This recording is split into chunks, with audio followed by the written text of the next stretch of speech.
નવરાત્રિમાં છોકરીઓની છેડતીની ઘટનાને રોકવા માટે આ વખતે મોરબીના એસપીની સૂચના મુજબ ડીવાયએસપી પીએ ઝાલાના માર્ગદર્શન હેઠળ મોરબી જિલ્લામાં પોલીસે નવતર અભિગમ હાથ ધર્યો છે।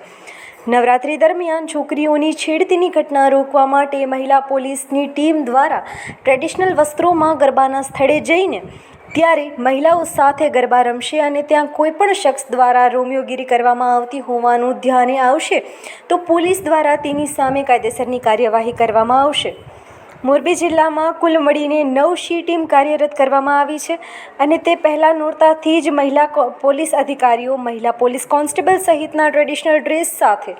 રાસોત્સવમાં પહોંચ્યા હતા અને ત્યાં મહિલાઓ સાથે ગરબા પણ લીધા હતા। આટલું જ નહીં, અર્વાચીન રાસોત્સવમાં આવતા તેમજ રોડ ઉપરથી પસાર થતા લોકોમાં નશો કરીને નીકળેલા શખ્સોને પકડવા માટેની પણ કાર્યવાહી કરી હતી અને કેટલાક વાહન ચાલકો અને નશો કરેલા શખ્સો મળી આવતા તેને પોલીસ સ્ટેશને બેસાડી દેવામાં આવ્યા હતા। અત્યારે અમે હાલ અર્વાચીન પ્રાચીન નવરાત્રિ છે ત્યાં અમે આવેલા છીએ। ખેલાઈઓ સાથે અમે રાસ રમેલા છીએ અને જે આવારા તત્વો છે તેમને અમે ખુલ્લી ચેતવણી આપી છે કે તમે મોરબી જિલ્લાની સી ટીમથી ચેતીને રહેજો, નકર બક્ષવામાં નહીં આવે તમને। અને હું મોરબી જિલ્લાની તમામ લેડીઝોને, યુવતીઓને, મહિલાઓને નિવેદન કરું છું કે તમે કોઈ અજાણી વ્યક્તિ અજાણ્યા રસ્તા ઉપર કોઈ ખુલ્લા ન જતા,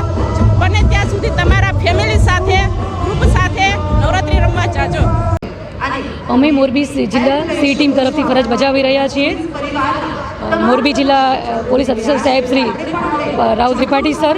જેઓની સૂચના મુજબ તથા ડીવાયએસપી સાહેબ શ્રી પીએ ઝાલા સાહેબના માર્ગદર્શન હેઠળ મોરબી જિલ્લામાં એક્ટિવ છે 9 જેટલી સી ટીમ નવરાત્રિ દરમિયાન તમામ ગરબીઓ પર સતત પેટ્રોલિંગ રાખશે અને અમારા જે મહિલા કર્મચારીઓ છે, અધિકારીઓ છે, અમે બધા સિવિલ કપડાં, ટ્રેડિશનલ કપડાં એમ યુનિફોર્મ સાથે તમામ જગ્યા પર વોચ રાખીશું જેથી કરીને મહિલાઓ, યુવતીઓ સાથે કોઈ અનિચ્છનીય પ્રકારના બનાવો ન બને। કોઈ છોકરાઓ જે